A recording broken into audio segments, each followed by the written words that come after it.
Good evening, everyone, and welcome to Daughter of Fire Tarot. My name is Marie, also known as Daughter of Fire, and tonight I will be guiding you on this tarot reading experience. It's going to be a card of the day pull. We're just going to shuffle the tarot cards and see who would like to speak or what situation would like to come out. In case you're new to the channel, please note that for any readings you may see on social media such as YouTube, Instagram, TikTok, or any other place, these readings are not meant to be used as legal, medical, relational, financial, or even spiritual advice. Okay, use your own discernment, and please don't be afraid to seek out the professionals in any of these areas where you live if you feel that you may need to. It's going to be more than just yourself here over time, so if you find that every single message is resonating with you, that's a little scary, and you just may want to take some discernment, okay? Not all messages may apply to you, nor should they. That's not really how these general readings work, right? And just as a quick reminder, if you like what I'm doing here at Daughter of Fire, please don't be shy. Hit the like and subscribe. And if you feel that these readings have done anything for you, you can feel free to check out my link tree in the bio for everything else that I do and for further ways to pay it forward. This channel is not for profit. We do not offer, or I do not offer, private readings here at Daughter of Fire. So just to start off here with your card of the day, it's looking like you have the Chevalier des Deniers. This is the Knight of Coins in the upright. And getting that we have a little bit of information about money, about somebody's financial goals here. This is to do with, like, you know, acquisition of money or wealth. And so I'm going to read you the traditional meaning of the Knight of Coins. So in this card, the Cavalier of Deniers, so the Knight of Deniers, Knight of Coins, sits majestically upon his horse with sword in hand and the great coin above him. Both the Cavalier and his horse express confidence and accomplishment. So again, this is all about trying to obtain some sort of wealth or some sort of financial stability or accolade. This card means a mature and responsible person, reliable, methodical, patient, persistent, ability to conclude a task. But once again, I do get that it's about money, right? So we have somebody who has done a lot of work to rein in their budget, to really figure out how they relate to money, how they relate to concepts like materialism and spending. And if we just take a look at kind of the overarching influences here, we have the Queen of Swords and the Page of Cups, Valet de Queue and Reine des Épées. So just from these two, I'm getting like almost two sides to the same person, like somebody who at a time when they were not quite as stable financially, they were very into kind of just walking up into people's lives, offering whatever kind of help they could, offering whatever kind of input they could. And, you know, to be honest, this is something that this person gave themselves flack for. They gave themselves a lot of flack, and they gave themselves a very hard time due to this characteristic. This is who this person was in the past. We could be speaking more than likely about you. This isn't about somebody else. This is kind of a reading that's meant to reflect on your growth and who you are financially. Oh, whoops, did you get scared? Did you get scared there? Anyhow, this is all really about the moves that you have made over time to get to where you are. And I have these other two overarching influences here. We have the Four of Coins in the upright, and we have the Eight of Coins in the upright. It's two sides to a coin, really, I'm hearing there. So if I were to look at what your Four of Coins was in the past, this was love of material wealth, hoarder, ursher, skinflint, miser. We get that card fairly frequently on this channel here. Like normally it points to somebody who is very dishonest about their values, probably not managing their money correctly. But I get that you were somebody who in the past, you tended to look towards presentations of a luxurious life with, you looked at it with eyes that almost gave it more merit than what it was worth, if that makes sense. You were not aware of what actual wealth is. You were not aware of what real people, real wealthy people do. And let me tell you, real wealthy people are not necessarily out all the time spending a lot of money. How do they get rich in the first place, right? By hanging on to it as much as they can. So you used to be somebody that looked at wealth with kind of this one-dimensional perspective, this very greedy mindset. Just gonna try and flip our table over. What's going on? What's going on? But yeah, just somebody that doesn't understand that wealth has a lot of different facets to it. That's who you were in the past. Okay, so now you have your eight of coins on this other side, and I'm getting that this is the other side of that. You have pardon me, apprenticeship, preliminary learning, craftsmanship. This is what you had to step into. This is what you had to step into to really get away from all of this. And so you took those steps in the past. You made a change. And to this end, so far you've been very successful because you are in this position of really being secure. Maybe you have a savings behind you. Maybe you have something that you're saving towards, but you actually look at that bank balance or at the agreement that you have for this investment or whatever it is financially for you. You're looking at that with a sense of pride, with a sense of I've worked too hard to get to where I am now. You may have also kicked an addiction. Clean off the plate here. Spirit is coming through to say that, hey, you knocked something that you were very obsessed with off of the table, so that these illusions that you used to distract yourself with, they no longer interrupt you.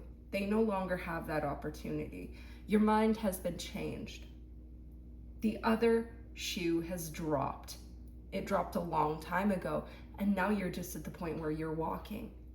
You've come into this energy right here, the Hierophant, Jupiter, in this version of the Marseille Tarot. So this is somebody that has done a lot of introspection, a lot of inner work to understand who they are. And this right here is a sense of pride. This griffin right here is a sense of pride and security for Jupiter as the Hierophant. So again, tying back to your Chevalier des Deniers, you've taken this movement, you've moved very quickly to get to this Knight of Coins. It's almost like, and kind of this card right here, this Knight of Coins, it's almost like a companion to me to the Knight of Swords. The Knight of Swords is the fastest moving card in the entire tarot deck. And so this is just the result of that. You've taken very swift action. It feels like almost no time has gone by, but it really has. You've worked on your finances and your stability and your budgeting to a point where you are really, really secure. You have beat out addictions, things that you were very, very connected to in the past, just gone. You don't even crave those things anymore. You've made it past many withdrawals. You've made it past many opportunities to revisit this habit that you were into. The illusions are no longer there. There's nothing left hiding. Nothing is left hiding. You are completely clear of this. And this is all just past energy here. So we are tuning into somebody. We are tuning into you, my reader. We are tuning into somebody who has done the work, and now it's just resulting in this new understanding of what financial security is, what financial security can look like. A little bit more from the tarot, please, Spirit. One more card from the tarot here. Whoa. Okay, it's gonna be this guy here, Le Pendu. It's almost like there is something stuck in the middle, though. Like you do kind of feel trapped between these two opposing kind of mindsets. To me, this is a card where a person is very, very stuck, hanging in a limbo. But you are not hanging in any kind of limbo. It's just you've made it to the other side. Now you can see a whole bird's eye view picture of your life. You can see how you lived one way, and now you've come full circle to the other. And looking at this bird's eye view, you can see that both options are there. Now you're just kind of like, well, I've got this savings, or I've got this security, or I've obtained this goal. Now what? It's almost like you almost don't know what others, you have this security now, and you're like, okay, well, what is the next step that I'm supposed to take? I feel like I'm really, really fulfilled financially. I feel like everything I have has been taken care of. You're asking yourself, what on earth is missing? What on earth is missing, right? So with that in mind, I'm going to ask Spirit what wants to come out of Moonology, because I'm hearing that Moonology has something that is hidden for us.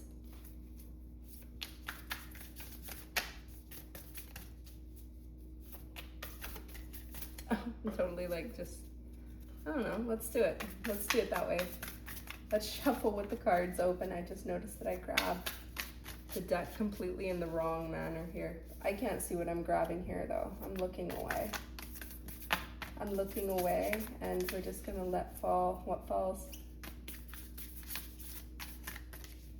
If you see a card that seems to jump out at you, you may wish to pause the video and see what card it is if you can.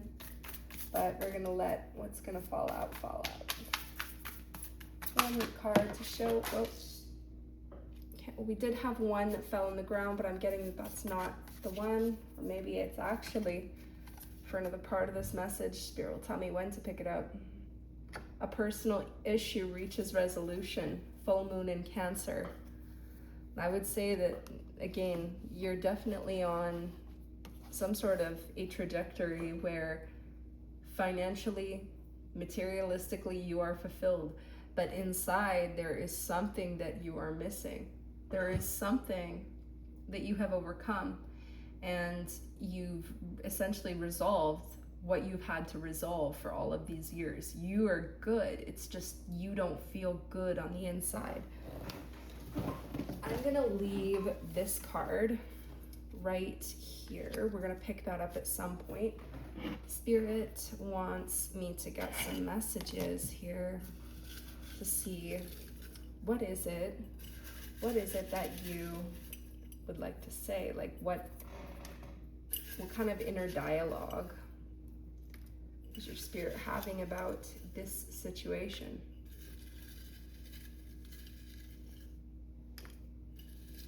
Is there more information? One more here. There we go.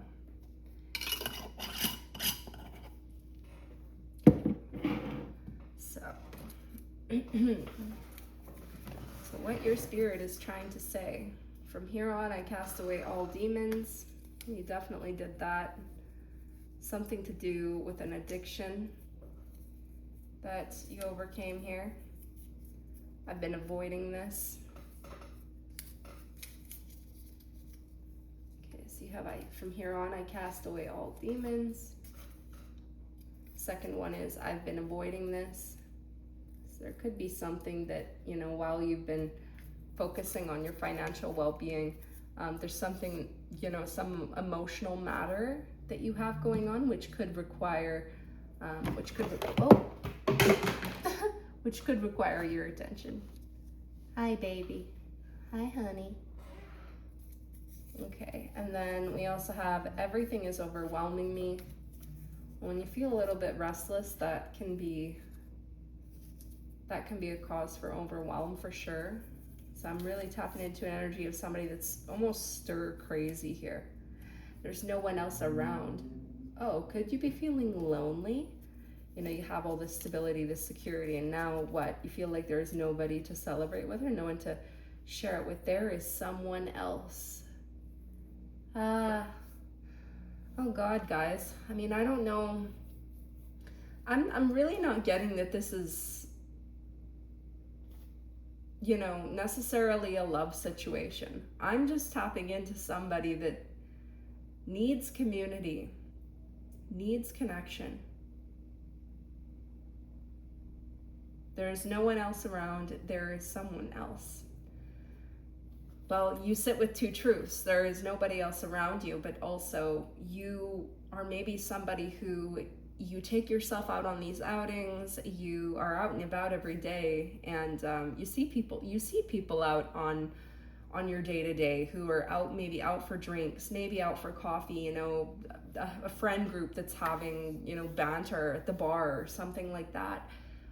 You're somebody who is coming across social groups in social situations, and that could be the thing that you have felt is missing amongst all of this stability that you have crafted, the Hierophant, and you only have your Griffin to sit with. You really don't like that. You really don't like that. At the same juncture, you have once again done all this work. You've done all this work to overcome. Now you feel that you're stuck in this le pendu, but then you have to remember who's really, you have to remember who's really underneath all of that, or who really should be at the forefront. That's your Hierophant. Your Hierophant energy should be standing in the front here. But at the same time, because you've done all this work, you almost don't know how to socialize. You almost don't know where to go to get these connections, I'm hearing. You don't know how friendships are made, because I think in the past, friendships were a thing of opportunity for you. Either which way, whether it was from you to another person or other people to you, friendship was only ever treated as kind of an opportunity, or almost like a means to an end. So you're somebody that maybe has had very transactional relationships in the past, from you and to you.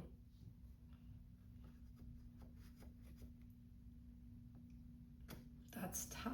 Like, that's really tough, because I'm sitting with somebody right now that at the end of the day, they look around, they feel that they have everything, and then there is this almost like person-shaped hole, but it doesn't have anything to do with a lover. Like, at the end of the day, this is somebody who lacks human connection in general. And the answer isn't, like, I'm not hearing that the answer is to go out on the dating scene or anything like that. This is somebody that almost has to connect with their interests, because they haven't had the opportunity to do that yet. I'm gonna get a symbol from the green, which is Oracle here. What symbol wants to come out to expose more about this situation, Spirit? What symbol wants to come out to expose more?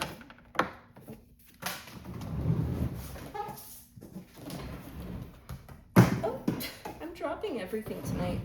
The moon. We get the moon card a lot here. So, phases, cycles, initiation. You're somebody that is definitely stuck in this cycle of, well, I've obtained XYZ, why don't I have XYZ, right?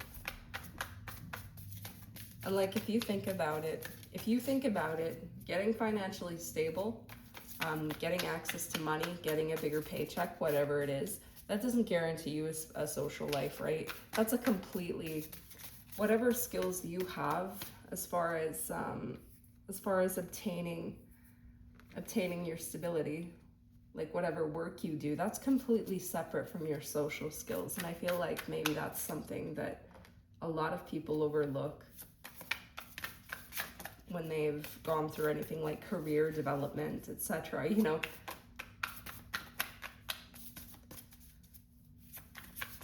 going through institutions, going through jobs, etc. It doesn't mean that you know how to deal with people.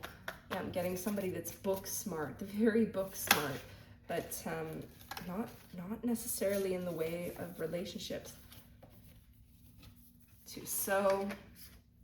So planning, setting intentions, optimism. This is all about what you need to do in order to satiate that part of yourself that wants to socialize, that wants to connect. Do you think that people just, you know, drop out of thin air and want to connect for no reason? I mean, friendships to some extent are all about opportunity, but also they're about choosing people who are authentic, choosing people and situations that are authentic for you, right? So I'm hearing for somebody, this might actually be getting back into an interest that you had when you were a child. You can absolutely take inspiration from, okay, now I'm hearing that this'll come up next. We're gonna set it here. But you have to think about the ways that you made friendships in the past. Shared interests for some of you, right? A lot of you had friendships that you made when you were kids, and those friendships were born of mutual interests. So getting back in touch with your inner child, getting back into a hobby that maybe you've been thinking about, that could be another answer for you as to how you satiate or how you get in touch with your social life, how you begin to make friends, how you begin to connect with others. Something about the way that you made friends in childhood holds the key to that in adulthood, okay? So planning, setting intentions. You could also be somebody who, you know, you make a lot of plans and you don't go through them. Sit down with the person that you want to meet with and decide, pick a day, pick a time. Have a conversation about how real everybody is for coming to the gathering with you. Like, I'm just hearing that somebody has an old friend reaching out and both of you have been trying to make plans. Maybe the other person has been kind of chasing you down and you haven't really taken a bite, right? If you have any connections, any friendships that are trying to come knocking, trying to offer you space in their world, you know, this could be your sign, okay? So something else that's hiding with regards to the So card, sorry, conclusions are within reach, full moon eclipse. What did we just have? We had a full moon in Cancer here, right? Let's take these away. Let's go back to our full moon in Cancer. So a personal issue reaches resolution, and then you have conclusions are within reach. So full moon, engorgement, okay? The financial stability is there. The material wealth is there. When you're thinking about what's missing, it's social. And the answers that you're getting, I think I just put these backwards here. Let me just fix that up. The answers are in the seed. The answers are in the seed. You have connections or a connection or a person that is trying to come through and say, hey, I want to get to know you a little bit better, or I want to connect with you on a project, or I want to get together, I want to go to coffee, I want to see how you're doing. You have somebody that's kind of reaching out to you that's within your network from the past, and they're saying, hey, let's connect. They may or may not have some sort of an agenda. They may or may not have some sort of theme under which they contact you with, but it's there, and they're there like a full moon eclipse, undeniable, noticeable, and it's kind of in the back of your head. If you have somebody from the past, an old friend that's been dying to get back together, not dying to get back together, dying to get together again, it may be worth entertaining, you know? Okay, and again, I want to stress this isn't a romantic connection. We're definitely talking about somebody that just needs a sense of community, friendships.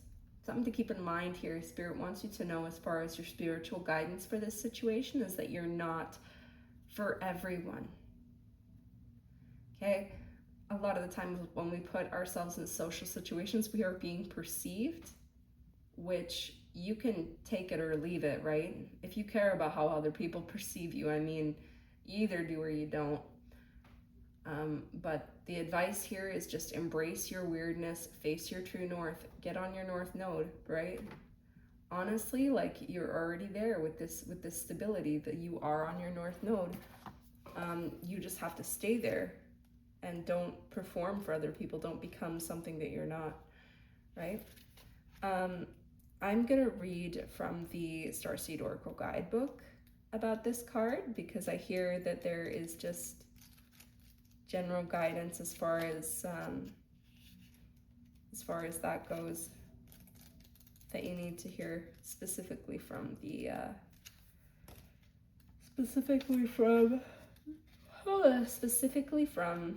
guidebook. So, you're not for everyone. Embrace your weirdness, face your true north. The world is filled with people who, no matter what you do, just won't like you. Right? I'm sure we've all encountered those types of people. But it's also filled with those who will love you fiercely. They are your people. You're not for everyone, and that's okay. Talk to the people who can hear you. Don't waste your precious time and gifts trying to convince others of your value. They won't ever want what you're selling. That's an excellent way to think of it. Don't try to convince them to walk alongside you. You'll be wasting both your time and theirs, and will likely inflict unnecessary wounds that will take precious time to heal. You're not for them and they're not for you. Politely wave them on and continue on your way. Sharing your path with someone is a sacred gift. Don't cheapen it by rolling yours in the wrong direction. Keep facing your true north. Pulling this card means you're being called to embrace your uniqueness, to own your weirdness, to let the world see who you really are, to reveal your multifaceted, multidimensional nature, not to dim your light according to who is in your presence, to own all parts of yourself so that your people, the ones who are the same kind of weird as you, can recognize you when your paths cross. And the Starseed Soul Inquiry for this card is, how can you embrace your weirdness and not care so much about what other people think, right? Going back to that whole concept about being perceived when you're in a social situation, I feel that you're somebody who makes a fairly big deal of that. And to be honest with you, the only way to really get over it, and I can speak to this from experience, because when I was much younger, you know, I had very bad social anxiety. It took me many years and a lot of exposure to other people to eventually get over it, but it is something that can be overcome.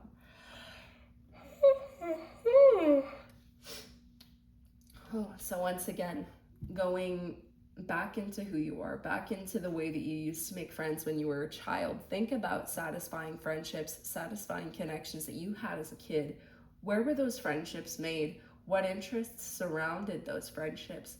As an adult, are you in an environment that's overly opportunistic? Like an environment where it almost espouses a culture of, I'll scratch your back if you scratch mine type of deal, right? Getting into the arts, getting into maybe a volunteering type of situation, these are other avenues that you can go down to seek out people that may have kind of a similar heart as you, right? Because I'm getting that this is somebody that has a very rich life as far as their career goes. Like they're very, very they're doing very well at work, they're attaining all of their financial goals. But again, this thing that's missing is a sense of genuine, authentic community, genuine, authentic friendships that aren't based on a give and take, but more of a, you know, you sit in each other's presence and you rest. You truly feel rested around this group or around this people. So again, this is all about finding the spaces where where people like that go to, and remembering the spaces where you felt safer as a child, getting in touch with that inner child, because how you connected as a child can say so much about what you may need to revisit, how you may need to modify your connections as an adult, right? We grow up, we get jobs, stuff like that, but ultimately, I feel that the way we make friends never really changes. I feel like if you were opportunistic from the beginning, then I mean, that's just the way it is. And you know, you might have a very hard time. But if you, as a child, were somebody who made these friendships based on a shared interest, and eventually, you know, you sort of lost that art, this is almost like an opportunity for you to get back to that. And so the other thing that I'm gonna pull before I think we let this go, because Spirit says that's about it for tonight, for this message, I think we're gonna get you a Disney Princess Affirmation card. We're gonna see which one wants to come out here. Okay, so let's go like that. It's like split the deck into sections and then go down. Oh! Okay. Oh, okay. Apparently this one really wanted to come out. So this is now Jasmine, Princess Jasmine. So the card says, Raja is my best friend. I can tell him anything and he always stands behind me. Who is your best friend? What are the things that you love most about your friend? That is so uncanny. So uncanny, since we're talking about friendships, about somebody who wants to make more friends, get into more social situations.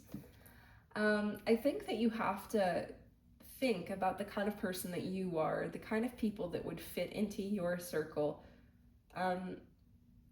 and realize that, you know, even if you feel like, oh, hey, there's a really bad perception in my career when I hang around with these types of people, or, you know, I don't really have anybody at my job who dresses like this or does this kind of a hobby. You know, you, at this point in your life, you work a career that is fairly image-based. You know, it's very much about your perception. And so the people that you're hanging out with are kind of an extension of that almost. But I want you to kind of think about the fact that you should be compartmentalizing your personal and your work life. Just in general, it's good advice. What you do in your personal life does not always have to cross into what you do for work. And so who you choose to fraternize with or what you choose to do in your own personal time, I mean, that's really, you may have your own opinion of that, but I feel like that's just no one else's business other than your own. And so if you like to hang out with, say, a more alternative crowd or a more artistic crowd, if you tend to be completely the opposite of what you are at work in your personal life, then you may realize where the disconnect is. Your work or your perception of work, or how much importance you assign your perception at work, may be affecting the connections that you're making in real life, right? At the end of the day, you know, the lights shut off for the weekend, the office shutters up, you know. At the end of the day, your work is a transaction, not your friendships. I think that's the biggest thing to take away from this, is that You're treating the wrong thing as transactional. I'm hearing from Spirit that you've got it mixed up. You are treating the wrong thing as transactional. That is the crux of this message here. You've got it backwards. And what you need to do, what your spirit really wants you to do in order to be happiest, is to realize those genuine connections, those people that you really, really connected with in a positive light. Those people from your past that are coming back and saying, I've been wondering how you're doing, and I wanna head out to coffee. Let's go out and get lunch. Let's do something like that, right? This person could have worked at your company and they could have left by now, maybe some years back, and so they've kind of circled around to see how you're doing because they had you on their mind. Could be a career networking opportunity too. You never know. But at the end of the day, you feel empty and like you don't know how to make friends anymore. And the way to get over that is to seek your inner child. What was your inner child into that other kids gravitated towards? Or gravitated towards, like what made them gravitate towards you, right? But I think that, again, the crux of this card, crux of this Chevalier des Deniers is, yeah, a whole lot of money, not a whole lot of places to put or share emotion. And my heart goes out to you. So I hope that this reading was helpful for you. And once again, just as a reminder, Daughter of Fire is a not-for-profit tarot channel. I do not offer private readings on this channel. But if this reading has done anything for you now, in the past, or even in the future, and you want to pay it forward, feel free to check out my link tree in the bio. I guess I'll see you next time. Bye.